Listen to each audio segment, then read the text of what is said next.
Assalamualaikum warahmatullahi wabarakatuh. Salam, Om Swastiastu, Namo Buddhaya, salam kebajikan. Perkenalkan, nama saya Laika Maharani Nandita Putri dengan NIM 2401028 selaku moderator dari kelompok 5 di mata kuliah Farmakologi Dasar, di mana kelompok kami akan membahas tentang ekskresi obat. Sebelumnya, saya ucapkan terima kasih kepada dosen pengampu, Ibu Apoteker Mira Febrina, Magister Sains, yang dimana telah membimbing kami di mata kuliah Farmakologi Dasar ini. Sebelumnya, tentu saja saya tidak sendiri, saya bersama rekan-rekan kelompok saya, yaitu Aisyah Irwana, Anissa Henisha Fitri, Danda Fatur Rizky, Indah Purnamasari, Fani Nurhabni, Siti Salsabila, dan Fania Ega Santoso. Sebelumnya, perlu kita ketahui apa itu obat. Obat adalah bahan, paduan bahan, termasuk produk biologi yang digunakan untuk mempengaruhi atau menyelidiki sistem fisiologi atau keadaan patologi dalam rangka penetapan diagnosis, pencegahan, penyembuhan, pemulihan, peningkatan kesehatan, dan kontrasepsi untuk manusia. Selanjutnya, ekskresi obat. Apa sih ekskresi obat itu? Ekskresi obat adalah pengeluaran zat-zat sisa oleh hasil metabolisme obat yang sudah tidak diperlukan lagi oleh tubuh dan merupakan langkah terakhir dalam proses ADME, yaitu adsorpsi, distribusi, metabolisme, dan ekskresi. Materi selanjutnya akan disampaikan oleh rekan saya. Ekskresi obat yang terjadi di ginjal dan mekanismenya. Ginjal merupakan organ utama dalam ekskresi obat. Ekskresi obat di ginjal melibatkan 3 mekanisme utama. Yang pertama ada filtrasi yang terjadi di glomerulus, yaitu bagian ginjal yang berfungsi sebagai penyaring obat, di mana obat yang berada dalam bentuk bebas atau tidak terikat dengan protein plasma dapat difiltrasi ke dalam urin primer. Kemudian, ukuran molekul obat juga mempengaruhi proses filtrasi, di mana obat dengan berat molekul yang kecil dapat dengan mudah difiltrasi, sementara obat dengan berat molekul yang besar atau yang terikat erat dengan albumin plasma lebih sulit untuk difiltrasi.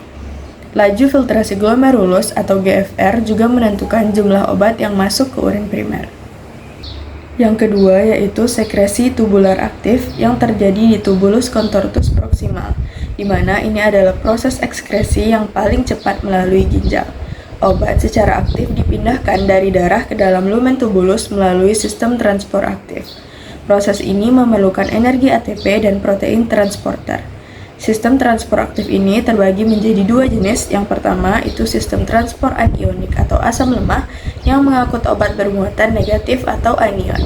Yang kedua ada sistem transport kationik atau basa lemah yang mengangkut obat bermuatan positif atau kation. Yang ketiga ada reabsorpsi tubular pasif yang terjadi di tubulus contortus distal, di mana obat dapat direabsorpsi kembali ke dalam darah di tubular baik secara aktif maupun pasif. Ada 2 hal yang mempengaruhi reabsorpsi obat ini. Yang pertama yaitu pH urin, di mana urin asam atau pH rendah dapat meningkatkan ekskresi obat basa lemah, dan urin basa atau pH tinggi dapat meningkatkan ekskresi obat asam lemah. Faktor yang kedua yaitu adalah pKa obat, di mana obat-obatan yang bersifat lipofilik akan diekskresikan lebih lambat dibanding obat-obatan hidrofilik. Contoh obat ada furosemida dan piridoxin.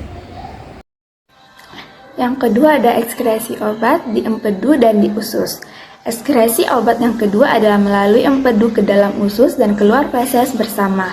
Senyawa yang diekskresikan adalah senyawa berat molekul lebih besar 500 senyawa dengan gugus polar yang kuat atau konjugat glikorinida. Ekskresi melalui difusi maupun transport aktif. Contoh obat itu ada glikosida digitalis, steroid kolesterol, indometasin, dan penisilin. Selanjutnya, ekskresi obat di paru-paru. Obat yang diberikan melalui pernafasan akan diekskresikan melalui pengeluaran gas lewat paru-paru. Ekskresi senyawa yang menguap tergantung pada landaian tekanan darah dan juga udara pernafasan. Proses yang terjadi adalah proses difusi. Untuk contoh obatnya itu ada salbutamol dan juga inhaler Ventolin. Ekskresi obat di kulit. Ekskresi obat oleh kelenjar keringat dapat terjadi namun tidak signifikan secara kuantitatif karena volume keringat yang dihasilkan kecil. Keringat adalah cairan yang diproduksi oleh kelenjar yang terdistribusi secara luas di permukaan kulit yang hangat. Tujuan utama produksi keringat untuk mengatur suhu panas, sehingga jumlah keringat yang dihasilkan sangat bergantung pada kondisi lingkungan. Contoh alkohol. Dampak ekskresi obat di kulit, pertama, dapat menyebabkan iritasi atau reaksi alergi pada kulit. Yang kedua, bisa menimbulkan bau khas pada keringat. Ekskresi obat melalui air susu ibu. Selama menyusui, beberapa obat dan metabolitnya juga dapat diekskresikan melalui air susu ibu dan diberikan kepada bayi selama pemberian makan. Beberapa obat-obatan dapat melewati ke ASI dalam jumlah yang bervariasi. Nah, oleh karena itu harus diperhatikan karena dapat menimbulkan efek farmakologi atau toksisitas pada bayi.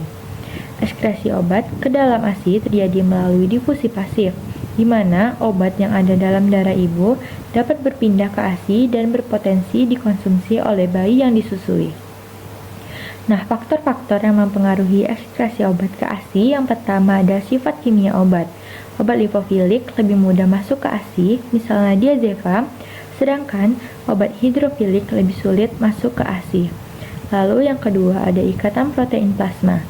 Obat yang terikat kuat dengan albumin plasma lebih sulit masuk ke ASI, misalnya warfarin. Lalu yang ketiga ada ukuran molekul obat. Molekul kecil lebih mudah berdifusi ke ASI dibandingkan dengan molekul yang besar. Lalu yang keempat ada waktu pemberian obat. Konsentrasi obat dalam ASI tertinggi biasanya terjadi 1 hingga 2 jam setelah konsumsi obat. Ibu dapat menyusui sebelum mengkonsumsi obat untuk mengurangi paparan obat pada bayi. Contoh obat yang diekskresikan ke ASI, yang pertama ada obat yang beresiko tinggi untuk bayi, yaitu ada amfetamin, menyebabkan iritabilitas dan gangguan pertumbuhan. Lalu yang kedua ada tetrasiklin, bisa menyebabkan perubahan warna pada gigi bayi. Lalu yang ketiga ada obat kemoterapi, dapat menyebabkan toksik bagi bayi. Lalu ada obat yang relatif aman, yaitu ada paracetamol, ibuprofen, dan warfarin, dan sebagainya. Nah, selanjutnya renal clearance. Renal clearance adalah pembersihan obat dari volume darah per satuan waktu melalui ginjal. Clearance renal ini didefinisikan juga sebagai laju ekskresi obat lewat urin atau DDU per DT dibagi konsentrasi obat dalam plasma atau CP, dan bukan merupakan jumlah obat yang dibersihkan, melainkan jumlah volume darah yang dibersihkan dari kandungan obat dalam satu periode waktu. Faktor-faktor yang mempengaruhi ekskresi obat. Faktor pertama yang mempengaruhi ekskresi obat adalah sifat fisikokimia. Ada beberapa aspek yang berperan di sini. Yang pertama, bobot molekul. Jadi, obat dengan bobot molekul kecil itu lebih mudah dikeluarkan melalui ginjal dibandingkan dengan obat yang bobot molekulnya besar. Yang kedua, derajat ionisasi.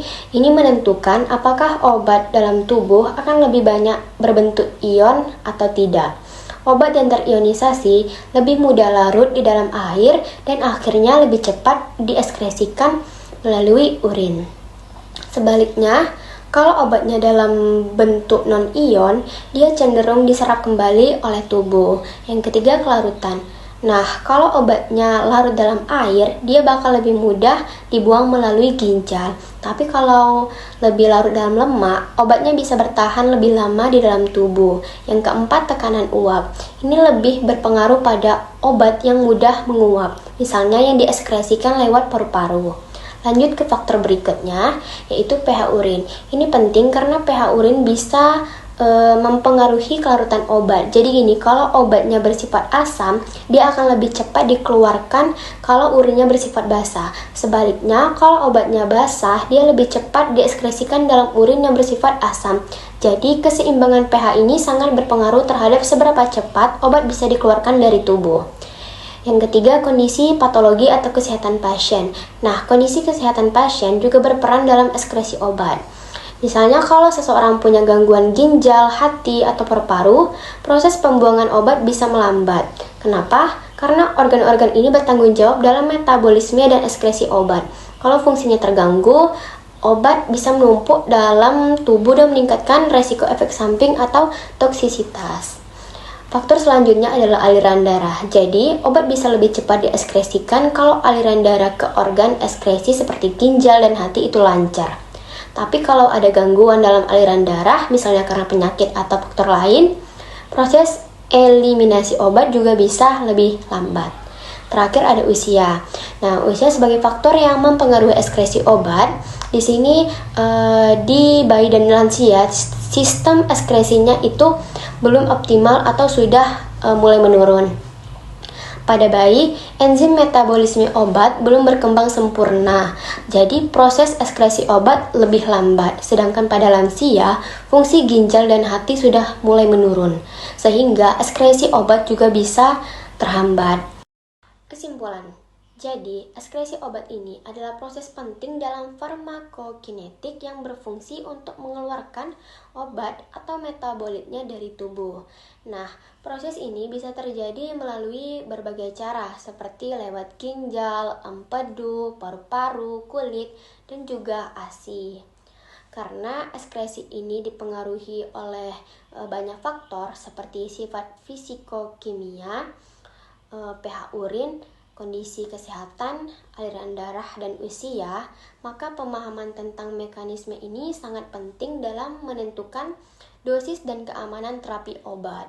Dengan memahami ini, kita bisa mencegah akumulasi obat yang bisa menyebabkan toksisitas. Nah, cukup sekian pemaparan materi ekskresi dari kelompok kami. Lebih dan kurang kami mohon maaf, dan terima kasih.